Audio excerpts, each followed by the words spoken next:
ones, duh. Yeah, that's just one of our jobs. Another one equally as important.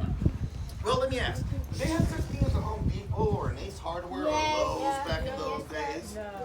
No. But you still need hardware to build a house, don't you? You need nails, screws, hinges, latches, chains, hooks. Where do you suppose people went to get their hardware? Blacksmith. That's right. We're the hardware store as well. Now, to make all this stuff, you need raw material like iron. But do we have iron in Florida? No. Florida's one giant sandbar, ain't it? Yeah, there's no mountains around here. And if you say Mount Dora, I will kick you. So we have to get the iron and steel shit down here from Spain. Now, we know on the first expedition, they brought 8 tons of it with them. And when they got here, it was already rolled out. Bars, rods, straps, and sheets like you see back there. It was prepared for us in steel mills back in Spain. Now, we didn't just bring our steel, we also brought all our tools and equipment as well. Now, the most important piece of equipment in a blacksmith shop is not the hammer or the anvil. Charcoal? Not charcoal. The fire. Material. I heard it over here. Who said it? Fire. That's the forge right here is the heart and soul of the entire operation. Without the forge, ignore him, he's a horrible shot. But without the forge here, I couldn't get the steel hot enough to do the things I need to do to it. Without this forge here, well, let's just say, on a beautiful day like today, I'd rather be out fishing. So would I. See, I'm not the only one. Y'all agree with me too? I would be no. Now this forge, I'm not burning coal. Just like iron, there's no coal deposits in Florida. So what I'm burning here is wood charcoal. Settle down, mister. Hey, settle down. I see the twinkle in your eye. I know what you're thinking. Wood charcoal! Ooh, ooh, ooh. I can go home, make myself a sword and my barbecue grill. Right? No, sorry, dude. You can't. Doesn't get hot enough. Your temperature on your grill tops off somewhere between 600 and 700 degrees. And that's because that fire is only consuming the oxygen around it. Now don't get me wrong, please. 700 degrees is plenty hot. Hot enough to hurt somebody. But to a blacksmith, that is cold. Very cold. We need a temperature much higher. That's where the bellows comes into play. As I pump on this bellows, I'm force feeding large quantities of oxygen to this fire here. With this bellows, I can reach temperatures up to 2,500 degrees. Holy cow. Hey, do y'all still think it gets hot in Florida? No. Welcome to my world. Now at this temperature, I do run the risk of melting the steel. Now keep in mind, we're not a foundry. We don't want to melt the steel here. We'll just ruin it. No, we want to get it hot enough to make it malleable. Because once it's malleable, it becomes squishy! That's the part when everybody goes, squishy! Squishy! Y'all are great, y'all are great. Now, and for the rest of y'all, squishy is a technical term here in the forge. Now, once it's squishy, that's when all the magic happens. I can take this piece of steel, I can cut it right in half, pull on it, stretch it out, flatten it out, I can punch holes through it, I can twist it, I can turn it. You know what? I'll just give you an example. I can stand right here, right now, and wave hi to you with it. Watch this, ready? Hi. Yeah, and I'm not worried about it breaking. Why? Because it's malleable. It's squishy! Squishy! Now, in a 10-minute presentation, do I have time to make you a samurai sword? No. No, this isn't like that TV show Forged in Fire. That's all Hollywood. Now, what I can do, though, I can make you something that's still historically relevant to this park. As we know, the Fountain of Youth is an archaeological park. And oftentimes we get all these archaeologists to come out here, they start working little dig sites and whatnot. And the one thing they will all agree on, the most common artifacts found in places like this here are these.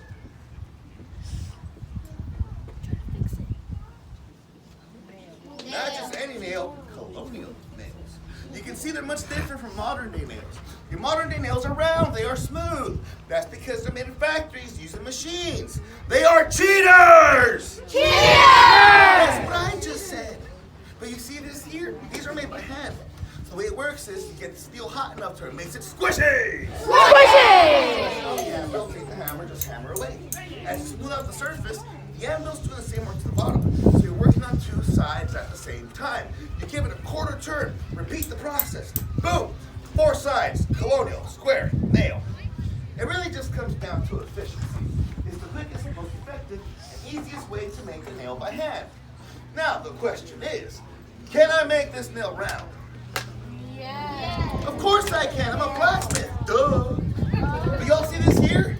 That takes extra time. And there's no need to fix it if it ain't broken.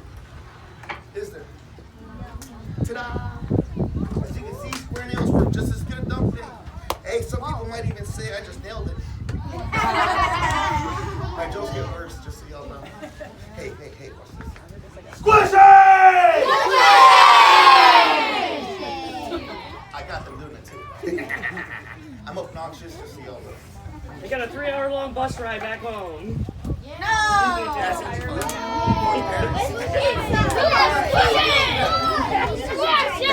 tell me what the temperature of my forge is right now? Squishy. Throw me a number, any number. 120. That's a very precise guess. Okay, what do you say, mister? About 3,000. Okay. One more. What do you say? Squishy. That's not a temperature, but okay. All right, those are all really good guesses, but I have to be honest with y'all, I have no idea. Hey, in my defense, we don't work with thermometers. We just temperature the steel by the color and it makes. As it becomes hotter, it also becomes brighter and it becomes softer. Now, so we're all familiar with the term red hot, right? Red hot, don't touch it, it's red hot. A little hotter, a little softer, a little brighter, you get orange hot. Next we get yellow hot.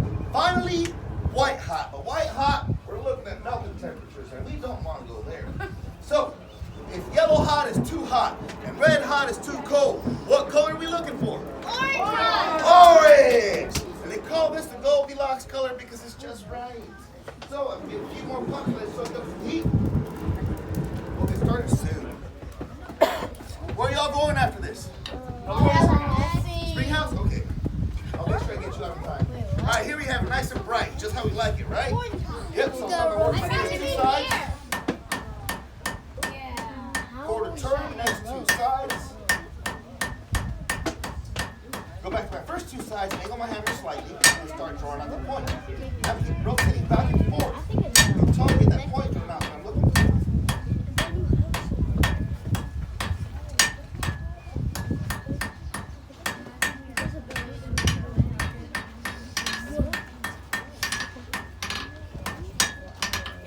Alright, so now we have our nail. Kind of, because it's still too long, ain't it? So we have to cut it down to size. So for that, we use a cutting tool known as a hardy. You stick in the hardy hole, pick the length you want, and then give it 4 deep notches. Careful not to hit it too hard. You don't want to cut it off just yet. As you can see, my nail's still crooked, ain't it? Yeah, I gotta go back and straighten it out.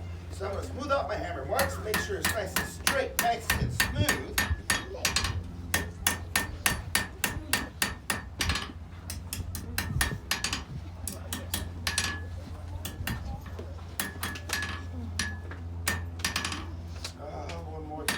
Alright, now we have our nail. We're still missing something right around here. What are we missing? What do you call this part? The brain, okay. The head. Okay, the head. I present to you the headless nail of St. Augustine. I'll be here all week. But hey, I wasn't kidding, my jokes get worse. Now the best way to put a head on a nail is to hit the nail on the head. That sounds like another bad joke, but I'm not making this part up. So the way it works, you want to use a tool or device that will hold the nail in place while it's still hot and squishy! Squishy! Non-stick. Take another tool like this nail header right here, and with a hammer, you hit the nail where? On the head. The nail ain't going nowhere. The top isn't squished down. We're not giving you the head to the nail. But I won't be using this today just because y'all are here, and I want to make sure you can all see what I'm doing. I also want to get you out of time for your next demonstration. So I'm going to use the post vice right here because it makes the action up higher. But wait a second. Did they have a post vice back in the 1500s? No. If you say no, raise your hand. If you say yes, raise your hand. The yeses win this one. Yeah. Believe it or not, the post vice has been around since the Dark Ages. Granted, back then they were made out of wood. They used wooden wedges to tighten everything up. Now, what color do I need my nail at? Orange! Now at this point, I have to be extra careful not to overheat the nail. Because if I do, I run the risk of melting off the point. And that'll just make these pointless, won't it? Really? Hey, I warned y'all. You can't say I didn't. All right, so let me get a few more pumps. A little bit brighter. You'll see it doesn't take long. That should be good enough right there. There you go, nice and bright. So you like it? I'll lock it into the post vise, making sure the painting material for the head. Nice and straight, nice and tight. Break it off where I notched it, and where do I hit the nail? The head. Just like that.